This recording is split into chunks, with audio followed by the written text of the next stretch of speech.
Bonjour à tous. Nous sommes le jeudi 3 juin 2021 et ceci est ma 5e chronique judiciaire. Je souhaite vous parler aujourd'hui d'un phénomène qui m'inquiète sérieusement, à savoir l'émergence d'une nouvelle forme d'inquisition. Dans une longue interview accordée au magazine Zadig, le président Macron affirme que nous sommes à l'aube d'une nouvelle renaissance. Au vu de l'émergence de l'intelligence artificielle et des conséquences incalculables qu'elle va produire, il n'a peut-être pas tort. Cependant, n'oublions pas que c'est au tout début de la Renaissance, en 1478, qu'apparut l'Inquisition espagnole, pour lutter contre les conversos et réprimer les actes non orthodoxes dans les royaumes d'Espagne. Aujourd'hui, on voit émerger une nouvelle forme d'inquisition. Elle ne traque plus les mauvais chrétiens. Les pratiquants sont d'ailleurs de moins en moins nombreux en Europe. Non, elle dénonce et vilipende tous ceux qui oseraient d'une manière ou d'une autre se rebeller ou seulement contester les nouvelles idéologies dominantes. Racialisme, théorie du genre, décolonialisme, antiracisme, intersectionnalité, écriture inclusive, cancel culture, etc., etc. Portées par des minorités agissantes, elles sont en train d'imposer leurs lois dans les universités et dans l'espace médiatique.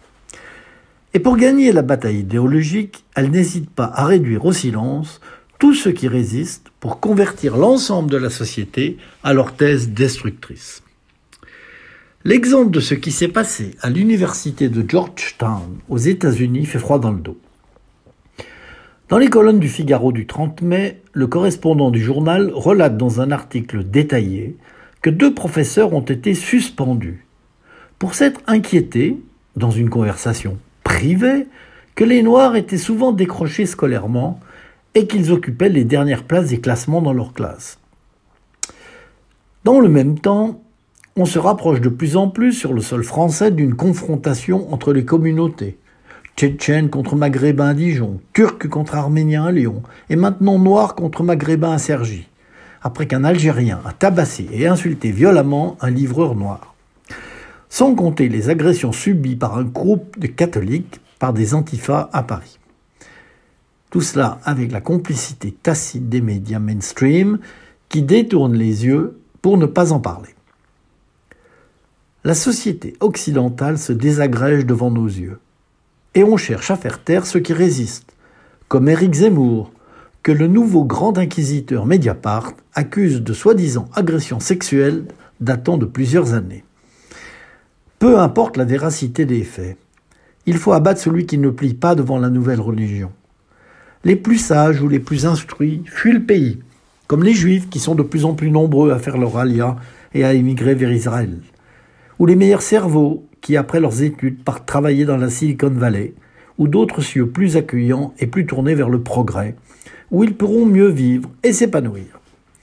C'est le cas d'Emmanuel Charpentier et d'Esther Duflo, les 2 derniers prix Nobel français, qui se sont expatriés pour mieux travailler à l'étranger. L'idéologie pousse les médias traditionnels à faire le tri de ce qu'ils relatent dans leurs journaux.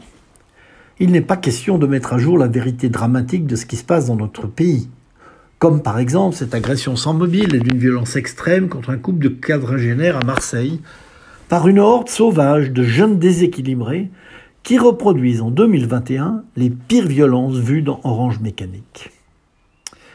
Comment tout cela va-t-il finir ?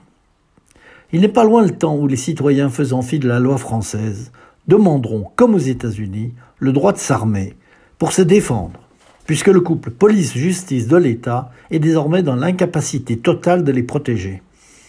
Quant aux affrontements ethniques, ils seront de plus en plus fréquents et probablement de plus en plus violents. Quand on voit que des mineurs sont capables de s'acharner sur un gamin de 15 ans à coups de marteau, on se dit que le pire reste à venir. D'ici peu, on va voir se constituer des milices armées chargées de protéger individus, groupes ou communautés.